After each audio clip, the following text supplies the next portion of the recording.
We are a few steps closer to the creation of a humanoid robot with artificial intelligence. There are new Chinese innovations, including in the medical industry, as well as new AI factories in the European Union and multi-billion-dollar investments in artificial intelligence. These are some of the most important updates from the past week in this field. Welcome to the 34th edition of 7 Days in AI. This is Paul Kmichik, and this is my voice generated by 11 Labs. If you would like to read it, you will find text on my LinkedIn website, and don't forget to subscribe and like my podcast. Here is the table of contents. 1. A few steps closer to a humanoid robot with AI. Progress made in the USA, China, and Australia too. Penalties for failing to label AI-generated content. Spain and China take this path. 3. Manus Test. Not everything works smoothly. 4. Ernie and Zuchongzhi. The continuation of China's AI offensive and new developments in Singapore. 5. $2.5 billion and 6 new AI factories. News from the old continent. 6 responses. Gemma and Meta's proprietary chip. What's happening in the USA? 7. China and India in medicine, the USA in gaming. These AI updates will surprise you.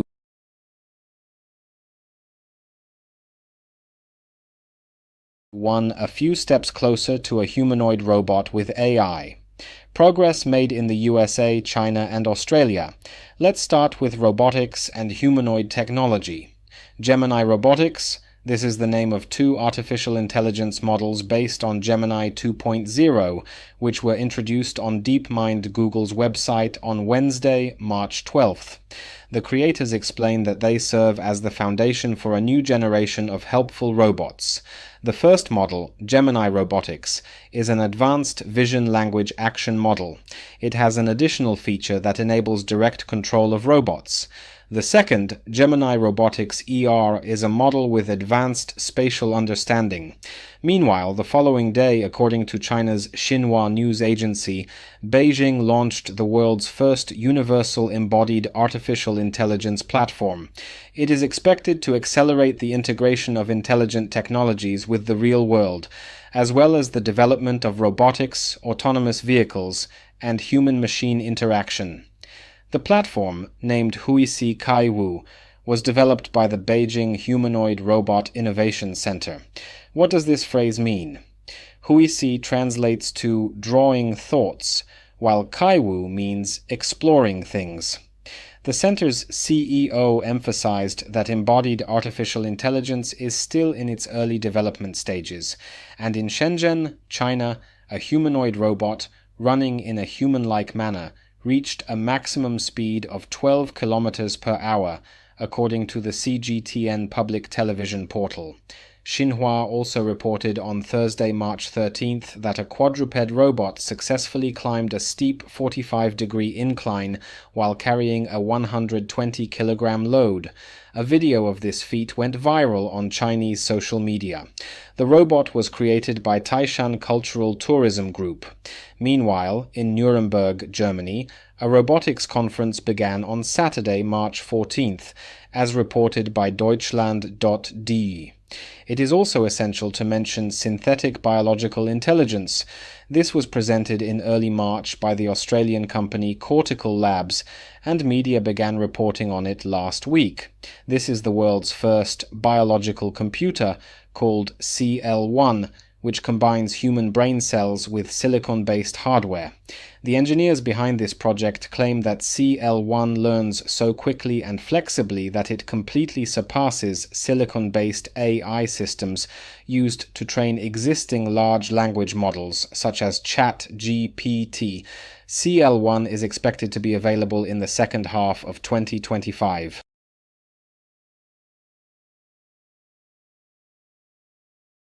Two.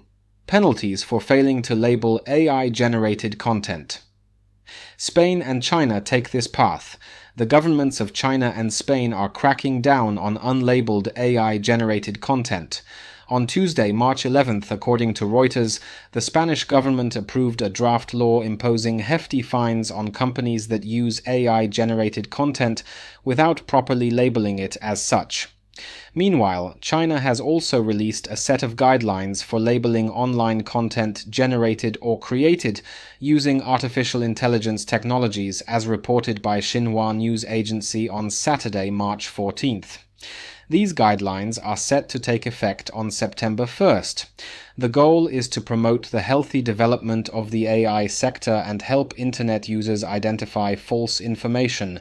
No organization or individual will be allowed to remove, modify, falsify, or conceal these identifying labels. The Chinese news agency provided an example of AI misuse. Last year, AI-generated images of a well-known Chinese actor were used to scam his fans.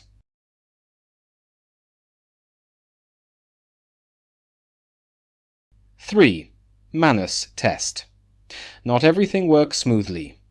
We have heard about Manus, the Chinese AI agent, multiple times. This time, however, let's take an analytical approach to the topic. MIT Technology Review published an article on Tuesday, March 11th, written by Chinese journalist Kaiwei Chen, who conducted a test of Manus. She assigned the agent 3 tasks. 1. Compile a list of well-known technology reporters in China. 2. Find real estate listings for 2-bedroom apartments in New York City. 3.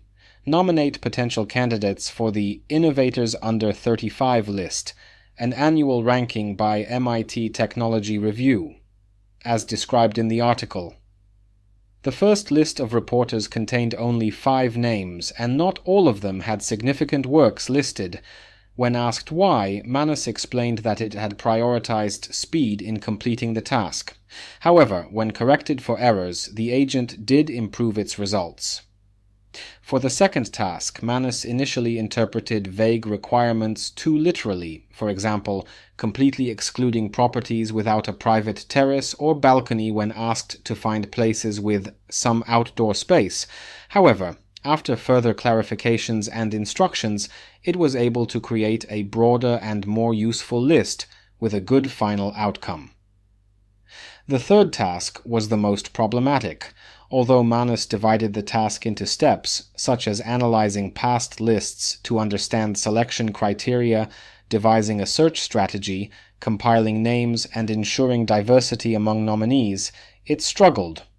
Manus repeatedly asked whether it could narrow the criteria, and when denied, it generated a list lacking proportional representation in terms of institutions and fields. Ultimately, the journalist had to give up, as the agent warned that its performance might deteriorate if it continued processing too much input text.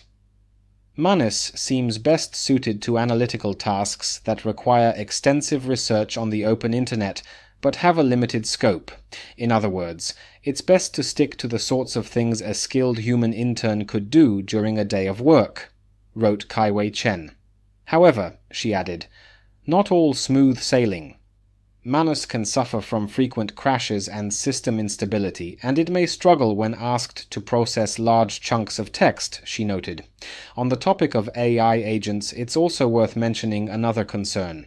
As highlighted by Forbes USA, AI agents could be used for phishing attacks.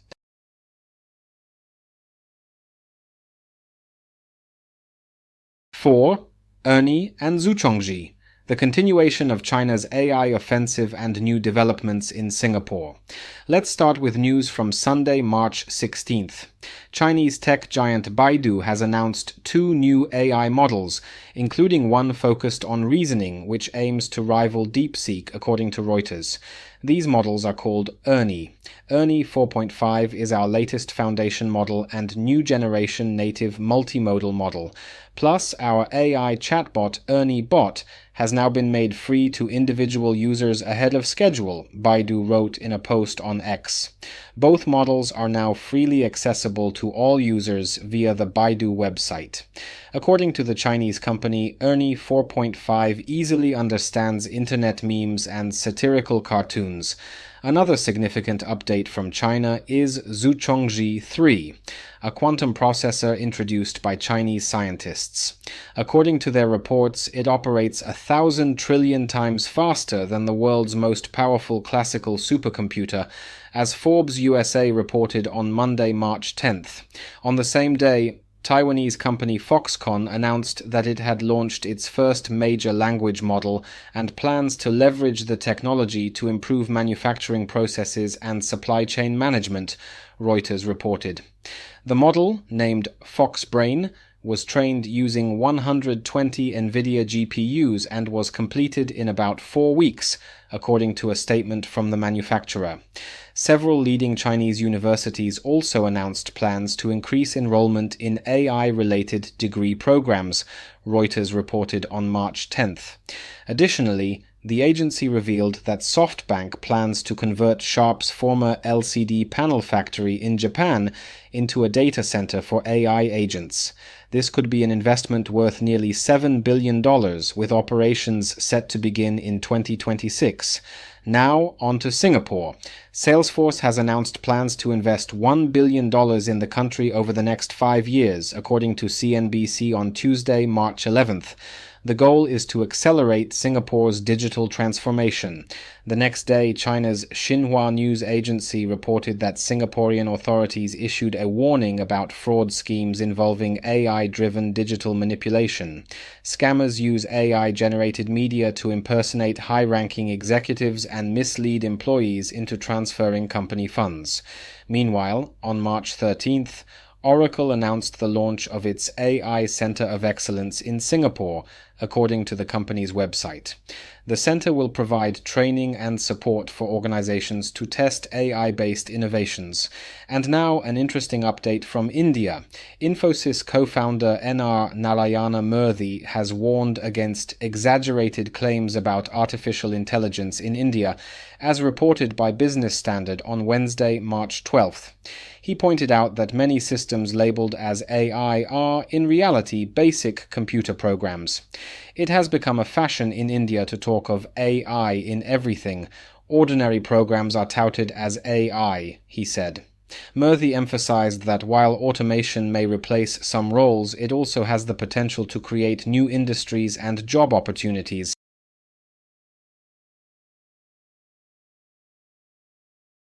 $2.5 billion and 6 new AI factories. News from the old continent.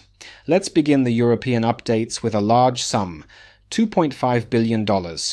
Italian company Synapsia has signed a $2.5 billion contract with Bold Technologies from the United Arab Emirates to provide AI-based city management services for Abu Dhabi, according to Reuters. The Italian firm will develop technology for managing aspects such as transportation, parking, and disaster response. A day later, the EU's Euro-HPC joint undertaking selected 6 new locations for additional AI factories.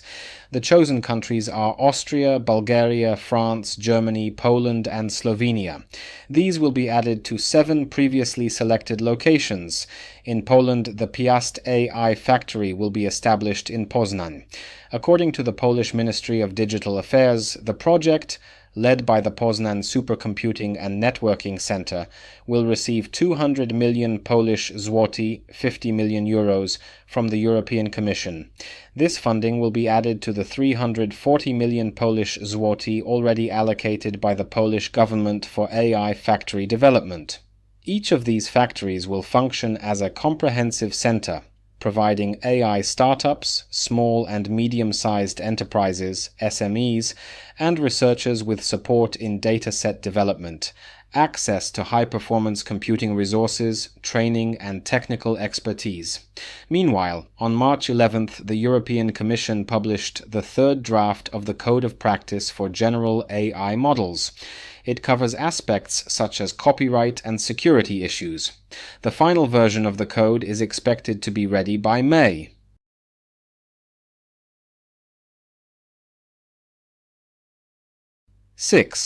Responses, Gemma and Meta's proprietary chip. What's happening in the USA? 2 major AI-related market deals in the United States, worth several $billion, were reported by Reuters on Monday, March 10th. CoreWeave, backed by Nvidia, signed a 5-year contract worth $11.9 billion with OpenAI. Under this agreement, CoreWeave will provide AI infrastructure to OpenAI, according to the company's statement. Meanwhile, ServiceNow announced on the same day that it would acquire AI company Moveworks for $2.85 billion in cash and stock. Now, on to new technological advancements from the USA. Meta is testing its first proprietary chip for training AI systems, Reuters reported on March 11th. According to one source, the new training chip is designed exclusively for AI-related tasks. On the same day, OpenAI launched new tools for developers to help them create advanced AI agents. The new tool, called Responses API, is available at no additional cost. It replaces OpenAI's Assistance API, which is set to be phased out in the second half of 2026. On March 12th, Google announced a new collection of AI models called Gemma 3 on its official blog. These models can run on a single GPU or TPU and are available in various sizes, from 1 billion to 27 billion parameters. According to Google, they are designed to operate quickly and efficiently directly on devices, from phones and laptops to workstations, and to assist developers. US AI policy and regulation discussions. On Saturday, March 15th, public consultations announced by the White House regarding the development of an AI action plan came to an end. This plan aims to define key policy actions that will strengthen America's position as a global AI leader, prevent overly restrictive regulations that could stifle innovation in the private sector. By Saturday morning, there were fewer than 800 public comments submitted in the consultations. In recent days, Google and OpenAI also made public statements on the matter. Google, in a blog post, emphasized that federal and local governments in the US should collaborate on AI development.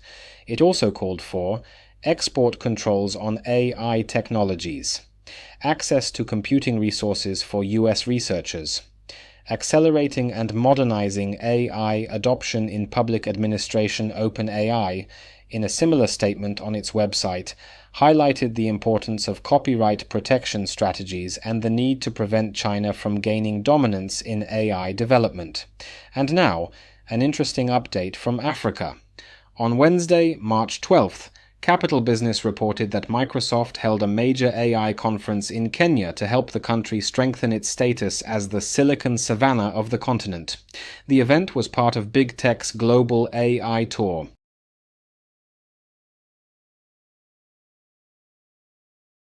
Seven. China and India in medicine, the USA in gaming. These AI updates will surprise you. The final section of this week's 7 Days in AI begins with news that a Chinese research team has developed an AI tool capable of predicting liver cancer recurrence risk with 82.2% accuracy, according to Xinhua News Agency on Sunday, March 16th. The tool is called TIMES. The study's methodology is complex, but it's worth noting that the system was trained on liver cancer tissue samples from 61 patients. Additionally, researchers have made a free online version of TIMES available. On March 11th, the Global Times reported that a team from the Fudan University Eye and ENT Hospital in Shanghai had recently performed the world's first remote, non-invasive surgery on a laryngeal tumor patient. For this groundbreaking procedure, they used a one-of-a-kind surgical robot. Now let's move to India. The Apollo Hospitals network in India is investing in AI tools to relieve doctors and nurses by automating routine tasks, including medical documentation, a company representative told Reuters on Thursday, March 13th. Indian hospitals struggle with overburdened healthcare staff handling large numbers of patients. Our aim is to free up 2 to 3 hours of time daily for doctors and nurses with AI interventions, the hospital representative stated. And finally, video games. 2 AI-related updates from the industry. Sony is working on a prototype version of at least one PlayStation character powered by AI, according to The Verge on Monday, March 10th. Meanwhile, on March 13th, Xbox.com announced the introduction of a prototype AI-powered assistant called Copilot for gaming. Copilot is designed to assist players in multiple ways, from personalized game recommendations and seamless setup to helpful tips and staying connected with friends. That's all for this 34th episode of 7 Days in AI. I'm Paweł Kamicik, an AI journalist, and this is my voice, generated by 11 Labs. Don't forget to subscribe on YouTube and LinkedIn, where you'll find the text version of this review. Have a great week and see you, or read you, next week.